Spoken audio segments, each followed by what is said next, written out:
আসসালামু আলাইকুম রহমতুল্লাহি ওয়া বারাকাতুহু। আলহামদুলিল্লাহি ওয়াহদাহু সসালাতু ওয়াসসালামু আলা মান লা নাবিয়্যা ইবাদা। আউযু বিল্লাহি মিনাশ শাইতানির রাজিম। বিসমিল্লাহির রহমানির রহিম। ইয়াকুলু কানান নাসু ইয়াসআলুনা রাসূলুল্লাহি সাল্লাল্লাহু আলাইহি ওয়াসাল্লাম আনিল খাইরি ওয়া কুনতু আসআলুহু আনিশ শাররি। আজকের বক্তব্যের বিষয় হলো আলেমদের কথা শোনা এবং মানা সম্পর্কে, এবং কোন আলেমের কথা শুনতে হবে এবং কোন আলেমের কথা শোনা যাবে না। আলেমও দুই প্রকার, কোরআন এবং হাদিসের দ্বারা। হুযায়ফা রাদিয়াল্লাহু আনহা হতে বর্ণিত, তিনি বলেন, লোকজন রাসূলুল্লাহ সাল্লাল্লাহু আলাইহি ওয়াসাল্লামকে জিজ্ঞেস করে কল্যাণ সম্পর্কে।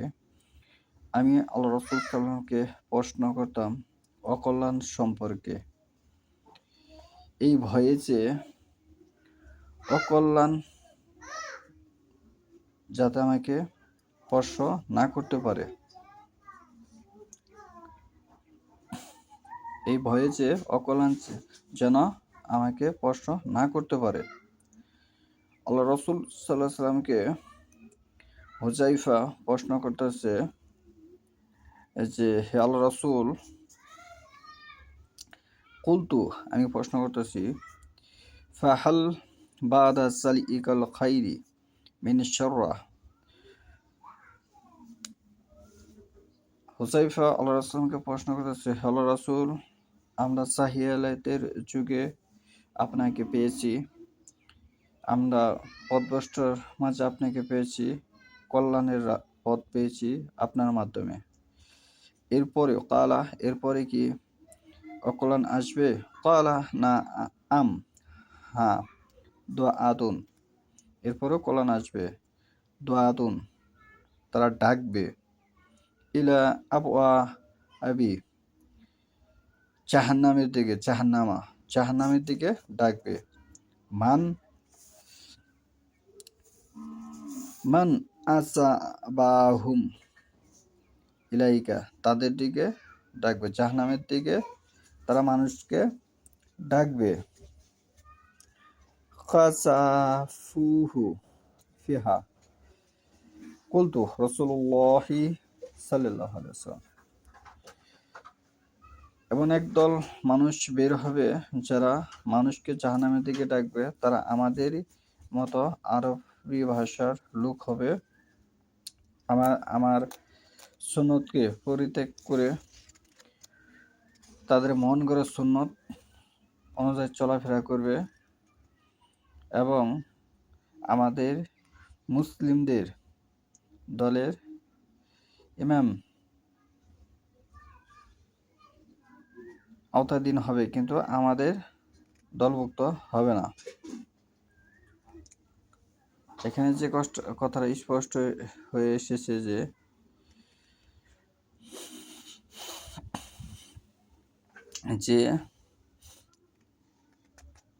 তারা কারা, তাদের লক্ষণ এখানে আল কোরআন আল্লাহ উল্লেখ করেছেন সূরা বাকারা 26 নম্বর আয়াতে, এবং সূরা ইসরার 82 নম্বর আয়াতে, যে তাদের কথা শোনা যাবে না।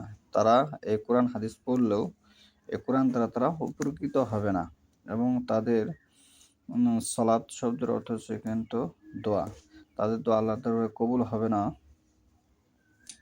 এই জন্য আপনার দলিল নেবেন সূরা তওবার 53 এবং 54 নম্বর আয়াত।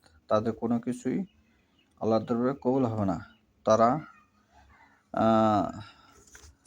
আমাদের মতনই আলেম হবে, আমাদের ভাষায় কথা বলবে, আরবি ভাষা, কিন্তু তাদের কোনো কিছু আল্লাহর দরবারে কবুল হবে না। তাদের থেকে দূরে থাকতে হবে। তাদের থেকে দূরে কেন থাকতে হবে? যারা কোরআন হাদিস সম্পর্কে যারা জ্ঞান অর্জন করতে পারবে না, তাদের যে বৈশিষ্ট্যগুলো অন্যান্য হাদিস উল্লেখ করা হয়েছে, যারা হারাম খাদ্যর সাথে জড়িত থাকবে, তাদের তো আল্লাহ দরবারে কবুল হবে না। এবং যারা মানুষ বোঝানোর জন্য আমি বলছি, যারা মানুষের সাথে প্রতারণা করবে, বোনের ওয়ারিশি দিবে না, বোনকে ঠকাবে এবং দুনিয়াবি স্বার্থ নিয়ে যারা ব্যস্ত থাকবে, তাদের কথা শোনা যাবে না। সূরা ইয়াসিনের ২১ নম্বর আয়াত আপনি পড়ে দেখুন। দুনিয়াবি স্বার্থ নিয়ে যে আলেম দাবি করবে, তার যদি দুনিয়াবি কোনো সম্পদ থাকে, তার কথা শোনা যাবে না। তার দুনিয়াতে তার নামে নিজস্ব কোনো সম্পদ থাকা যাবে না। তার নামে যদি কোনো সম্পদ থাকে, তার কথা শোনা যাবে না। সেটাই সূরা ইয়াসিন ২১ নম্বর আয়াতে আল্লাহ বলতেছে।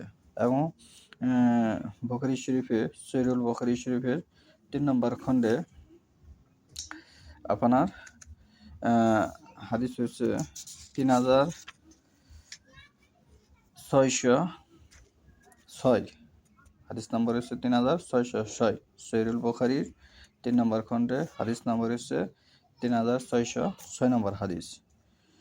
তার মানে হাদিসে স্পষ্ট নিষেধ আছে ওই সমস্ত ব্যক্তির কথা শোনার জন্য, এবং কোরআনেও নিষেধ আছে ওই সমস্ত ব্যক্তির কথা শোনার জন্য যারা দুনিয়াবি স্বার্থ হাসিল করে, যে আলেম দাবি করবে, যে বলবে যে আমি মুসলিম দাবি করা সত্ত্বেও যে তার নামে সম্পদ থাকবে এবং তার বোনের ওয়ারিশি দিবে না, সে সুদ গাঁজার সাথে জড়িত থাকবে, সে বেদাতের সাথে জড়িত থাকবে, সে শরীকের সাথে, আল্লাহর সাথে শরীক করা থেকে বিরত হয় না, যে শরীক করলে তার আমল বরবাদ হয়ে যায়, সূরা আনামের ৮৮ নম্বর আয়াত, এবং তার জন্য জান্নাত হারাম হয়ে যায়, সূরা মায়দার ৭২ নম্বর আয়াত। এবং শরীক কিভাবে হয় সেটা বুঝে না, আল্লাহকে চেনে না, আল্লাহ রাসূল সাল্লাল্লাহু আলাইহি ওয়াসাল্লাম চেনে না, ওই সমস্ত ব্যক্তির কথা শোনা যাবে না। কোরআন হাদিস দ্বারা স্পষ্টভাবে নিষেধ। দলিল সহিহুল বুখারী শরীফ ৩ নম্বর খণ্ডে ৩৬০৬ নম্বর হাদিস, কোরআনের সূরা ইয়াসিনের ২১ নম্বর আয়াত। যে ব্যক্তি দুনিয়াবি কোনো স্বার্থে কোনো মানুষের কাছে থেকে টাকা পয়সা নেয়, স্বাবলম্বী থাকা অবস্থায় তার কথা শোনা যাবে না। আচ্ছা। এবং সূরা তওবার ৫৩ এবং ৫৪ নম্বর আয়াতে নিষেধ আছে ওই সমস্ত ব্যক্তির কথা শোনার জন্য, যে সুদ, ঘুষ, গাঁজাখুরি সাথে জড়িত থাকবে এবং কোরআনের সঠিক অনুবাদ করবে না, এবং কোরআন হাদিস অনুযায়ী মানুষকে দ্বীনি দাওয়াত দিবে না। এই সমস্ত বিষয়ের সাথে যারা জড়িত থাকবে, যারা দুনিয়াবি বাড়ি গাড়ি নিয়ে ব্যস্ত থাকবে, যদি তারা কোনো ডিগ্রিওয়ালা ব্যক্তি হয়, যদি তারা কোনো হাফেজ হয়, তাহলে তাদের কথা শোনা যাবে না, নিষেধ আছে। তাদের কথা শুনে যদি আপনি আমল করেন, তা আপনি হেদায়েত পাবেন না। এটা সূরা বাকারার ২৬ নম্বর আয়াত থেকে দলিল নেবেন, এবং তারা পথভ্রষ্ট হবেন, যে এটার দলিল নেবেন সূরা ইসরার ৮২ নম্বর আয়াত থেকে, এবং পিতামাতা সৎ হলে সন্তান সৎ হবে, এটার দলিল নেবেন সূরা কাফের ৭৬ থেকে ৮৬ পর্যন্ত। আপনি পড়ে দেখুন নিজে। বিষয়টা ভাবুন, চিন্তা-ভাবনা করুন, কোন ব্যক্তির কথা শুনবেন, কোন ব্যক্তির কথা শুনবেন না, সেটাই আমি আজকে এখানে বোঝানোর চেষ্টা করলাম। কে আপনাকে জান্নাতের দিকে নেবে, কে জাহান্নামের দিকে নেবে, সেটাই আমি দলিল সহকারে এখানে উপস্থাপন করার চেষ্টা করলাম। আপনার ডিসিশন আপনার।